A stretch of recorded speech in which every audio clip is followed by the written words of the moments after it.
After the War of Power and the breaking of the world, humanity was on the brink of extinction. The lion's share of Second Age society was lost, and countless people were killed. Those who survived started rebuilding amidst the desecrated remains and creating a new world from the ruins of the previous era. The world of the Third Age was to be completely different from the world before the breaking, with new opportunities but new conflicts as well. In our second video in our series on the Wheel of Time franchise, we will discuss the burgeoning Third Age, the Compact of 10 Nations, the devastating Trolloc Wars, and the fall of Manetheren, which would have long-term consequences for the whole world. The breaking brought about huge geographical changes around the world. People began to rediscover the world in which they lived, but their knowledge was extremely limited. The place where Kolamdan University once stood had ceased to be an island, becoming the northern part of the new continent. The area around Sheol Ghul had become a warped, uninhabitable area called the Blight, separated from the rest of the known world by the Mountains of Doom. This area stretched from the ocean in the west to the far unknown to mankind east. Therefore, most of humanity lived south of this mountain range, in the western part of the new continent, called the Westlands. The eastern boundary of this area was another mountain range called the Spine of the World, which stretched from north to south. Beyond it lay a vast desert where people who were formerly servants and helpers of the Aes Sedai, called the Isles, were settled. There they adopted a nomadic lifestyle due to the extremely difficult living conditions, which were quite different from those prevailing in the Westlands. In the Westlands, the seeds of a new human civilization began to form. Although there were still people who remembered the Second Age, no one wanted to return to the idea of a united humanity. Therefore, several states were formed, dividing the area among themselves. One of the areas fell to the remnants of Aes Sedai, who built a new headquarters and a city named Tar Valon on an island on the Arenin River near Dragonmount. In the very center, the headquarters of Aes Sedai was created, currently consisting only of women, called the White Tower. The organization of Aes Sedai underwent a great change at the beginning of the Third Age. Channeling women split into several groups, called Ajah. The known Ajahs were blue, red, yellow, white, grey, brown, and green. Each of these groups had a different task, and specialized in something different. For example, Red Ajah were responsible for tracking down men channeling the One Power, while the Yellow Ones performed the duties of healers. The Aes Sedai knew that the Pyrrhic victory over the Dark One and his Trollocs was temporary, and that eventually there would be another attack by the Dark Forces. Therefore, the leader of Aes Sedai, Amelin Seat Mabriam Ensharid, belonging to the Grey Ajah, who was also a Taverin, decided to unite the divided humanity of the Westerlands. Knowing that she would not be able to conquer each of the 10 kingdoms that had been created, she resorted to diplomacy. In the year 209 after the breaking, the Compact of 10 Nations was created on the initiative of the Amelin Seat, bringing together all the Westlands. Its signatories were the rulers of the kingdoms of Aelgar, Almoren, and Aramael, whose ruler was Mabriam, Aridhol, Coromanda, Eharon, Essenia, Jaramide, Manetheren, and Sappho. The pact ended the wars between the various kingdoms, and obliged each member to help in case of an attack from the Blight, although there were minor clashes, such as the Battle of Medean's Ford between the forces of Sappho and Manetheren. The peace that prevailed in the Westlands contributed to the rapid development of the countries that wanted to restore the glory of the previous age. This drive to regain lost knowledge was spearheaded by the Ogier, large, mostly gentle beings who had been alive during the Second Age. Living in harmony with nature, the Ogier were unparalleled architects and builders. They contributed to the creation of many cities, which supposedly resembled those existing in the Second Age. An example is the White Tower, which was built with the help of the Ogier. For 800 years after the creation of the Compact, humanity lived in peace. But despite it, it maintained huge armies and cultivated military traditions dating back to the Second Age and the War of Power. The nations united under the Compact were put to the test around the year 1000 AB, when from Blight, a huge army of Shadow Spawn unexpectedly emerged, composed of Trollocs, faceless Mirdrals, and flying Drakars led by Dreadlords. The commanders of the Dark One's army were men and women capable of channeling the One power and the True power. The Trollocs' attack fell on the kingdoms located in the so-called Borderlands, Jaramide in the west and Aramael in the east. Initially, it was thought that this was only a minor border raid, so they were slow to respond. But when the city of Barsane in Jaramide had fallen, the allied nations realized the scale of the threat and moved to fight the forces of Blight.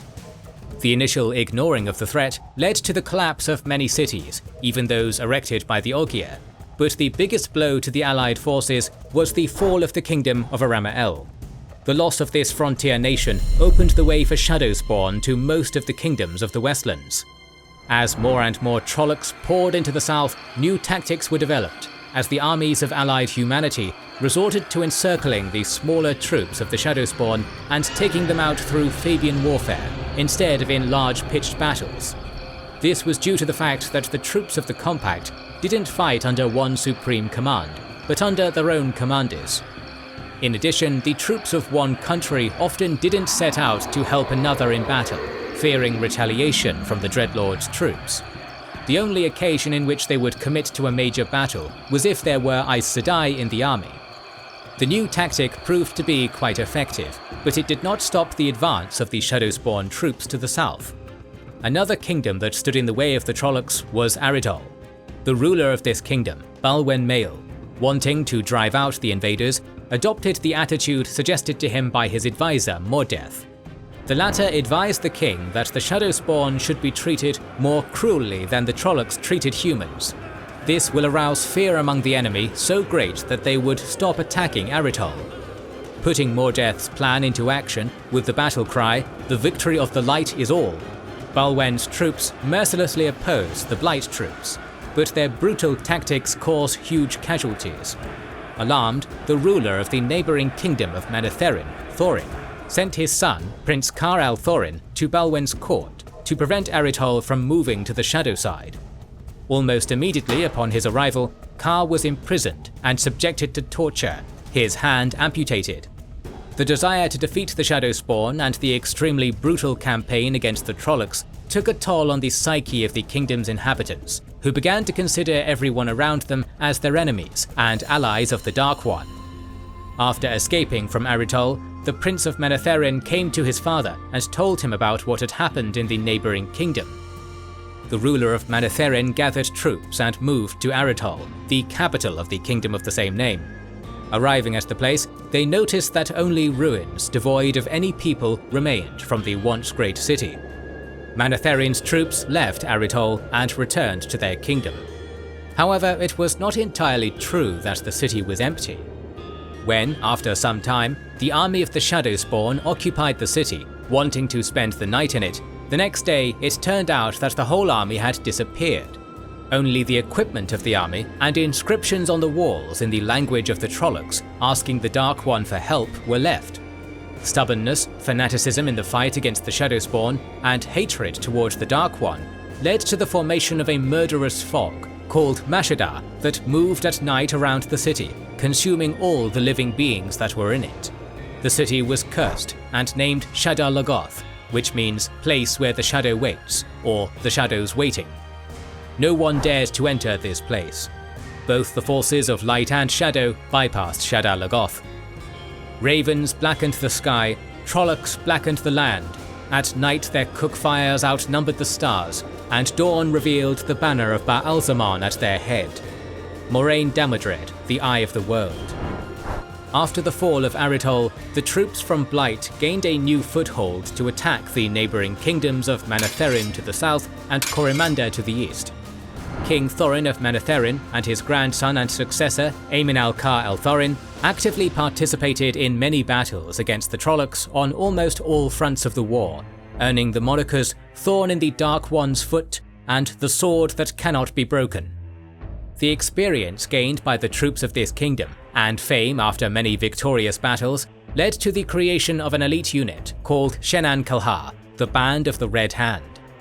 The fame of this unit and the fear that it aroused in the Shadowspawn made the Trollocs break and run away quite quickly. To counter these seemingly unstoppable heroes, the armies of the Blight received support in the form of a commander using the name Ba'alzaman, Heart of the Dark in Old Tongue. The commanding abilities of Ba'alzaman led to momentum tipping again to the side of the Dark One. It was even believed that Shaitan himself came to lead his troops.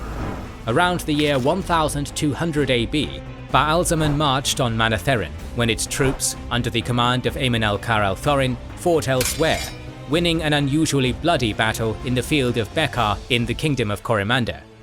When he found out about the enemy's intentions, the king ordered his troops on a forced march to seize the strategically important two bridges over the Tarendrel River before the Dark One's troops could do so. Aemon sent messengers to the other compact nations for help. The ruler hoped that his neighbours would repay the help given to them by his troops, especially since his own army was weakened after the last battle and tired from the forced march. In addition, a special envoy was sent to the White Tower to ask Amilin-Seat Tetsuan of the Red Ajah for help. In response, Aemon was informed that help would come from the Pact's allies, but they had to endure 3 days. The exact number of fighters is unknown. It is assumed that the troops of Manetheren consisted of about 60,000, mostly spear infantry with experience of many years of fighting with Trollocs, 10,000 archers, 5,000 cavalry, almost all of whom were the so-called Heart Guard, and 500 members of the Band of the Red Hand.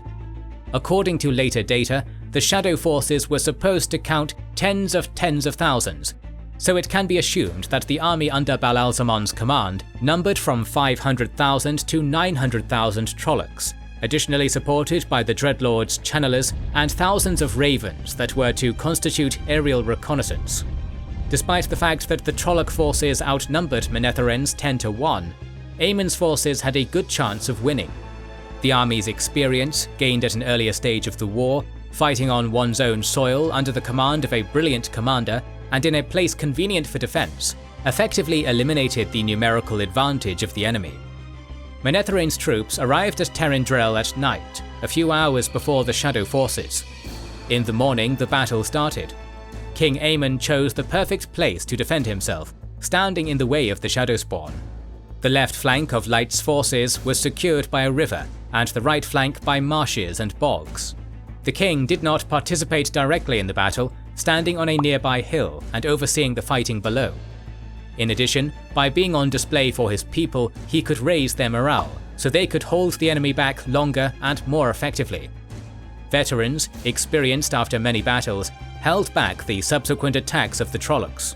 For 3 days, they kept every Shadow spawn unit from breaking through. As the 4th day came, Aemon counted on the arrival of compact troops to aid his exhausted army. The 4th day passed, and then the next, but no help came. At the end of the 9th day of defense, the ruler of Manetheren dispatched horsemen to evacuate the civilian population outside the kingdom. He himself ordered a retreat to the other side of the river. With all of Manetheren's warriors on the other side, on the morning of the 10th day of battle, both bridges were destroyed, preventing the Trollocs from immediately attacking Aemon's troops. Thanks to that, the defenders of Manetheren gained 1 day during which they could reorganize their defense. On the 11th day of the battle, the king received unexpected help in the form of some 50,000 civilians, who decided that they would not leave their homeland and their king. Among these volunteers, armed with simple farm tools or bows, there were also many women who decided to fight and die alongside their husbands. As the Trollocs broke through to the other side of the Tarendrel, they were met with unexpected resistance. Seeing the scales of victory slowly tipping over to the defenders, Ba'alzaman ordered his dreadlords to channel one power and, disregarding his own troops, attacked Manetheren's warriors. With his soldiers falling under the pressure of the Trollocs and dreadlords, the king decided to retreat, but to limit his losses, he decided to attack the enemy at the head of the cavalry, giving time for his beaten and tired troops to retreat. Aemon, with the words of "Los Valdar Cubiari, Los, Karayan Kaldazar, forward the Heart Guard, forward, for the honor of the Red Eagle," led the cavalry charge towards the enemy.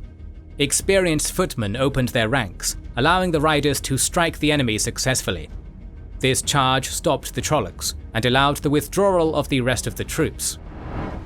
Weep for Manetheren, weep for what is lost forever. Moraine Damodred, the Eye of the World. Aemon led the remnants of his army to the west, probably wanting to join the rest of the Compact's troops. But at the foot of the Mountains of Mist, near his capital Manetheren, the rest of the kingdom's army was forced to fight their last stand. During this clash, all fighters were killed, including King Aemon himself. His death was felt by his wife, the mighty Aes Sedai Eldren a Elen a Kalan. The grief-stricken Aes Sedai channeled such an enormous amount of one power that it killed her and razed the kingdom's capital to the ground, but also destroyed nearly the entire Shadowspawn army that struck Manetheren. The fall of Manetheren caused shock throughout the Westlands. After the death of Aemon and Eldren, it was revealed that Amelin's seat Tetsuan herself delayed the sending of reinforcements to help Aemon. She later admitted it was due to jealousy of Eldren, who was more powerful than Tetsuan. For her part in contributing to the fall of Manetheren, Tetsuan was removed from office and cut off from channeling one power, but this did not help to reverse the tide of the war. After the fall of Manetheren, the armies of the Blight struck further south, contributing to the weakening of the Kingdom of Aharon, occupying the city of Lundaran Core, and destroying the city of Barashta, effectively reducing borders only to the city of Dorel Caramon, at the mouth of the Terendrel River. It looked as if the Trollocs under Balalzamon would flood the Westlands, but suddenly, after 40 years, the great Shadowspawn commander disappeared. This led to the conclusion in later years that Baalzamon was not a Shaitan, as had been previously assumed, but one of the Forsaken Ishamael. Deprived of a brilliant commander, the Trolloc forces became a disorderly horde. Additionally, in 1251 AB, the Aes Sedai made the new Amelin seat the militant Green Aja Rashima Karenmosa. Karenmosa promptly led many minor campaigns against the Shadowspawn, breaking the Fourth Siege of Tarvalon in 1290 AB. Following this victory, she launched a 10-year campaign, winning battles at Kaisin Pass, Sorel Steppe, La Rappelle and Tel Norwin. These victories led to the final clash, the Battle of Maigande in 1301 AB, where the forces of the other nations, Aelgar, Aharon, Essenia, Jaramide and Safa, under Rashima's command, clashed with the Shadowspawn. The exact location of the battle, as well as the numbers of both sides, is unknown. It is known, however, that it was the greatest victory of the Forces of Light since the War of Power. Unfortunately, Rashima Karenmosa died in battle, along with her 5 warders, the armed, non-magical arm of the Aes Sedai, composed of men bound by one power to channeling women. After the battle, it was said that the Amelin seat was surrounded by a huge number of Trolloc and Myrddraal bodies, and 9 killed dreadlords. The war did not only affect the Westlands. Shadowspawn were also sent east of the Spine of the World in the Isle Waste. The course of the clashes is unknown. It is known, however, that the Threefold Land, as the Isles called their home, was defended, and the Trollocs did not venture into the area later, calling it Jevik Kishar, the Dying Ground, so we can guess what the Shadowspawn campaign looked like here. The army of Blight was defeated, but it took the remaining Compact members another 50 years to drive out the Trollocs completely. War's destruction led to the division of the remaining 5 kingdoms and the formation of new countries in the areas destroyed during the war. As a result, 29 states were formed that began to fight among themselves again, returning to the status quo before the Compact of 10 Nations was created. In the next videos in this series, we will talk about what came about from this new situation. Our videos on the Wheel of Time franchise will continue, but in the meantime, we're planning to cover the battles of many other fantasy, sci-fi and space opera universes, so make sure you have subscribed and pressed the bell button. Please consider liking and sharing, as it helps immensely, and don't forget to comment. We'll try to read and respond to every comment, as we want to know what you think about this video and which videos you hope to see in the future. This is the Wizards and Warriors channel, and we'll catch you on the next one.